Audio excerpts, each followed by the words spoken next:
Bismillah. Assalamualaikum warahmatullahi wabarakatuh. Alhamdulillah, salatu wassalamu ala rasulillah wa ala alihi wa sahbihi wa man wala. Asyhadu an la ilaha illallah wahdahu la syarikalah wa asyhadu anna muhammadan abduhu wa rasuluhu la nabiyya ba'dah.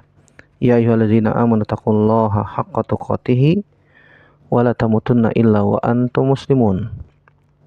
Amma ba'du, fa inna asdaqal hadits kitabullah wa khairal hadi Muhammadin sallallahu alaihi wasallam, syarrul umuri muhdatsatuha wa kullu muhdatsatin bid'ah wa kullu bid'atin dhalalah wa kullu dhalalatin finnar.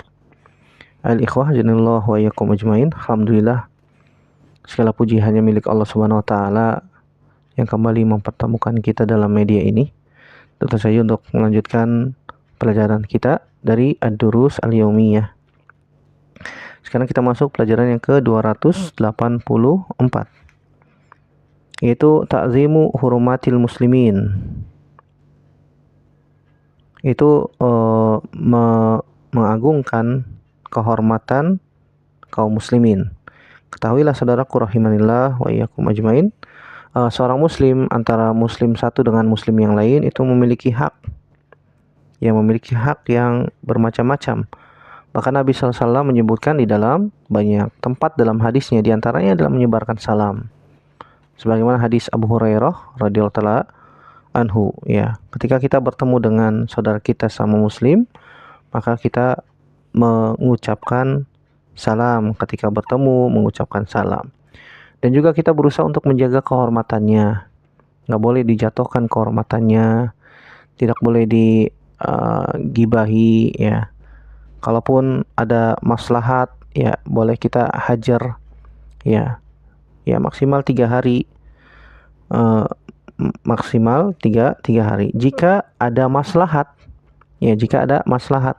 dan ketika menghajar saudara kita akan menimbulkan maslahat yang besar, bahkan lebih baik daripada sebelumnya. Tetapi kalau misalnya kita hajar malah tambah buruk, maka tidak manfaat hajar tersebut. Maka tidak bermanfaat. Ya, tidak bermanfaat hajar tersebut. Oleh karena itu, kita akan bawakan dalam kesempatan kali ini 2 ayat dari Al-Quran yang menunjukkan tentang wajibnya menjaga kehormatan saudara kita sama kaum muslimin, dan juga dari hadis Nabi Shallallahu alaihi wasallam. Ayat yang pertama yaitu dalam surat Al-Hajj ayat 30. Allah Subhanahu wa taala berfirman, "Wa may yu'azzim hurumatillahi fahuwa khairun lahu inda rabbih." Siapa saja yang mengagungkan keharuman Allah Subhanahu wa taala, maka itu baik untuknya di sisi Allah Subhanahu wa taala. Ini maksud dengan wa may yu'azzim hurmatillah, siapa saja yang mengagungkan keharuman, kesucian Allah Subhanahu wa taala. Ya, maksudnya adalah yang Allah Subhanahu wa taala haramkan atau sucikan bisa berupa tempat, atau bisa berupa waktu, atau bisa berupa seseorang. Contoh misalnya yang Allah Subhanahu wa taala agungkan, sucikan berupa tempat, misalnya Masjidil Haram, ya, situ ada Ka'bah. Begitu juga Al-Haramain Syarifain, 2 yang disucikan, tempat yang disucikan, seperti Masjidil Haram, Masjid Nabi Shallallahu alaihi wasallam, ini disucikan oleh Allah Subhanahu wa taala. Begitu juga bisa berupa waktu-waktu yang diharamkan, waktu-waktu yang disucikan, tidak tidak boleh perang di dalam waktu-waktu tersebut, pahala dilipat gandakan. Ada orang berbuat dosa juga, dosanya juga bisa berlipat ganda. Di antaranya bulan-bulan haji seperti Zulqa'dah, Zulhijjah, Muharram, dan Rajab, ya, dan Rajab. Atau bisa kehormatan atau kesucian itu bisa berupa seseorang, seperti misalnya Allah Subhanahu wa taala, ya, pilih dari hamba-hambanya untuk membawa risalah, menyampaikan risalah dari Allah Subhanahu wa taala kepada manusia, para nabi dan rasul dan yang semisal dengannya. Wa may yu'azzim hurumatillahi fahuwa khairun lahu inda rabbih. Ya, maka itu lebih baik untuknya di sisi Allah Subhanahu wa taala. Begitu juga kita mengagungkan kehormatan kaum muslimin, menjaga kehormatan mereka. Jangan sampai kita menurunkan derajat mereka dari yang semestinya. Ya, dan tidak boleh kita merendahkan saudara kita sama muslim. Kata Nabi SAW, bihasbi mri'in minasyarri an yahkira akhahul muslim. Riwayat Imam Muslim disebutkan Nabi SAW bersabda, cukuplah orang itu dikatakan orang yang buruk kalau dia sudah merendahkan saudaranya sesama muslim. Iya. Kalau ada orang yang mengaku dirinya muslim dan dia merendahkan saudaranya sendiri sama muslim, maka cukup kita katakan iya, orang tersebut memiliki akhlak yang buruk, memiliki akhlak yang tercela. Begitu juga dalam masalah al-ahdu, dalam masalah perjanjian dengan kaum muslimin atau juga mungkin perjanjian dengan orang-orang kafir. Maka dalam mengikat perjanjian, kita tidak boleh khianat, tidak boleh melanggar perjanjian yang telah kita ikat. Al-mu'minuna ala syurutihim, ya. Seorang yang beriman itu ya berdasarkan perjanjian mereka, syarat-syarat mereka. Tetapi perjanjian, orang-orang yang mengikat perjanjian tersebut itu ada beberapa macam. Disebutkan oleh para ulama, di antara Syekh Muhammad bin Shalih Al-Utsaimin dalam Syarah Riyadhus Shalihin ketika menjelaskan bab yang ke-27 dalam Riyadhus Shalihin, babu ta'zimi hurumatil muslimin. Kata beliau rahimahullah taala, walakinal muahidun yanqasimuna ila salasati aqsam. Orang-orang yang mengikat perjanjian itu ada 3 macam. Al-qismul awal allazina atammu ahdahum fahaula'i nutammimu ahdahum. Orang-orang yang senantiasa menyempurnakan perjanjian mereka, maka kita pun berusaha untuk memenuhi, ya, melaksanakan, menyempurnakan perjanjian-perjanjian dengan mereka. Al-qismus tsani allazina khanu au naqadu. Yang kedua, orang-orang yang suka membatalkan perjanjian. Orang-orang yang senantiasa mereka membatalkan perjanjian, seperti orang-orang kafir Quraisy, mereka yang bikin perjanjian, mereka yang membatalkan sendiri di Sulhul Hudaybiyah tahun ke-6 Hijriyah, ya. Mereka mengikat perjanjian di perjanjian Hudaybiyah, tidak perang selama 10 tahun. Tetapi malah mereka mengkhianati perjanjian tersebut. Mereka sendiri yang membuat perjanjian dan membatalkan, mengkhianati perjanjian tersebut. Bagian yang ketiga, malam yanqad al-ahda lakinna khawfu minhu an yanqad al-ahda. Fahaula'i nuballighuhum bi an la ahda bainana wa bainahum. Yang ketiga, orang yang tidak membatalkan perjanjian, tapi kita khawatirkan dia membatalkan perjanjian, maka kita hukumi seakan-akan ya antara kita dengan mereka tidak ada perjanjian, ya. Allah Subhanahu wa taala sebutkan dalam surat Al-Anfal ayat 58. Allah berfirman, wa imma takhafanna min qaumin khiyanatan fambiz ilaihim ala sawa'in innallaha la yuhibbul khainin. Ya. Adapun orang-orang yang kau takuti dari mereka, sebuah kaum mereka mengkhianati perjanjian, fambiz ilaihim ala sawa, maka dihukumi ya seakan-akan tidak ada perjanjian antara kita dengan mereka. Innallaha la yuhibbul khainin. Allah tidak mencintai orang-orang yang senantiasa mengkhianati perjanjian. Ini contoh di antara kita menghormati kehormatan sama kaum muslimin. Di antaranya adalah kita senantiasa menyebarkan salam, kemudian juga kita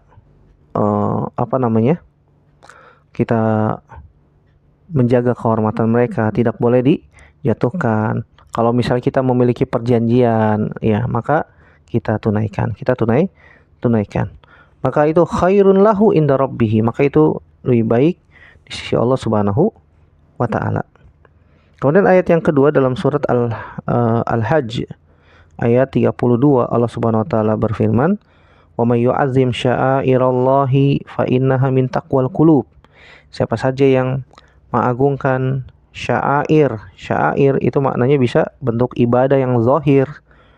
Ya, ibadah yang zahir, apakah ibadah itu ibadah yang besar atau ibadah yang kecil, seperti misalnya tawaf mengelilingi Ka'bah, misalnya sa'i, azan, iqamah, itu semuanya syiar-syiar Islam. Siapa saja yang mengagungkan syiar-syiar Allah, syiar-syiar Islam, fa innaha min taqwal qulub, maka itu termasuk ya dari ketakwaan hati. Allah Subhanahu wa taala menjadikan orang yang mengagungkan syiar-syiar Islam, syiar-syiar Allah, itu dalil tentang ketakwaan di dalam hatinya. Seperti azan misalnya, azan berkumandang di mana-mana, itu syiar Islam yang sangat jelas, zahir. Ya, nggak boleh dilarang-larang azan, ya. Diganti dengan teks, running text lah atau yang semisal lah, sebenarnya nggak bisa diganti dengan demikian. Azan itu termasuk syiar Islam. Wa may yu'azzim sya'airallah, siapa saja yang mengagungkan, membesarkan syiar-syiar Allah, ya, fa innaha min taqwal qulub, itu termasuk dari ketakwaan hati. Ya, Allah Subhanahu wa taala menjadikan takwa, ya, takwa di dalam hati dengan mengagungkan ya syiar-syiar Allah Subhanahu wa taala, diantaranya adalah azan dan iqamah. Allahu a'lam bishawab. Baik, kita baca dua hadis Nabi Shallallahu alaihi wasallam dalam masalah ini. Yang pertama, hadis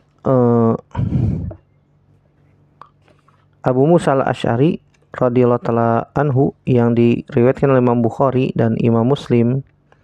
Nabi Shallallahu alaihi wasallam bersabda, "Al-mu'minu lil mu'mini kal bunyani yashuddu ba'duhum ba'da wa syabbaka baina asabihi." Muttafaqun alaihi. Satu mukmin dengan mukmin yang lain kal bunyan, seperti bangunan yang kokoh, yashuddu ba'duhum ba'da, saling menopang antara satu dengan yang lain. Wa syabbaka baina asabihi, Nabi sallallahu alaihi wasallam syabbaka, ya seperti menyatukan jari jemarinya. Yashuddu ba'duhum ba'da, saling mendukung, saling menguatkan, tidak boleh saling menjatuhkan, tidak boleh saling menghina dan seterusnya. Dari hadis ini kita bisa ambil faidah bahwasanya yang pertama, wujubut ta'awun bainal mu'minin 'alal birri wat taqwa. Wajib kita saling tolong menolong sesama orang-orang yang beriman di atas kebaikan dan ketakwaan. Tentu saja semampu kita. Kalau kita mampu untuk membantu meringankan beban ya kaum muslimin yang kita mampu, maka silakan. Yang kedua, faedah yang bisa kita ambil dari hadis ini adalah al-mu'minu fi hajatin ila auni ikhwanihi. Ya, seorang mukmin itu butuh pertolongan, bantuan juga dari saudara-saudaranya. Karena kita manusia hidup tidak sendiri, kita makhluk sosial, kita membutuhkan apa? Pertolongan juga saudara-saudara kita sama kaum muslimin. Ya, apalagi kalau misalnya kita mengalami kesulitan, ya berat, masalah hidup dan seterusnya, ya kita juga membutuhkan pertolongan ya dari saudara kita kaum muslimin, ya yang setelah kita meminta pertolongan kepada Allah Subhanahu wa taala.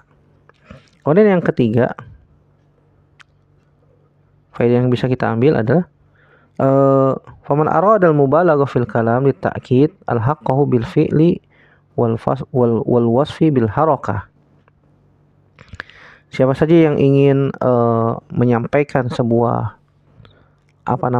penyampaian dan ingin al-mubalaghah, seperti bahasa kita mungkin ada hiperbola, majaz, untuk takkid fungsinya untuk menekankan, maka hendaknya dia melakukan gerakan anggota badan sebagaimana Nabi SAW contohkan ketika mengajar. Kata Nabi SAW, al-mu'minu lil mu'mini kal bunyan yashuddu ba'duhum ba'du. Nabi membuat gerakan itu menyatukan kedua tangannya, menggenggam antara jari jemari dan jari jemari yang lain untuk mendekatkan pemahaman kepada al-mustami, ya orang-orang yang mendengarkan, sehingga menjadi lebih faham. Hendaknya juga begitu dalam mengajar. Ketika mengajar, ketika kita sedang menyampaikan pelajaran, jangan duduk diem ya, nggak ada gerakan tangan, nggak ada isyarat ya, seperti kaku gitu. Udah suaranya datar, lembut, ya duduk diam, terpaku seperti patung, bicara saja. Itu audiensnya akan bosan dan mungkin juga nggak paham. Tapi kalau kita memiliki ada gerakan tubuh seperti misalnya mimik wajah, kemudian tangan, ada gerakan tangan. Nah, ini diajarkan oleh Nabi Shallallahu Alaihi Wasallam. Nabi SAW juga memberikan contoh, misalnya ana wa kafilul yatim kahataini. Nabi memberikan isyarat dengan dua jari. Aku dan orang-orang yang memelihara anak yatim seperti ini. Ya, Nabi memberikan isyarat dengan dua jari untuk mendekatkan pemahaman. Nanti pada hari kiamat aku dan orang-orang yang memelihara anak yatim nanti seperti ini. Nabi memberikan isyarat dengan tangan, jari telunjuk dan jari tengah, menunjukkan dekat. Oh, dekat sekali dengan Nabi SAW nanti pada hari kiamat. Ini salah satu metode cara mengajar yang diajarkan oleh Nabi Shallallahu Alaihi Wasallam. Wallahu taala a'lam bishawab. Satu lagi hadis yang kita baca,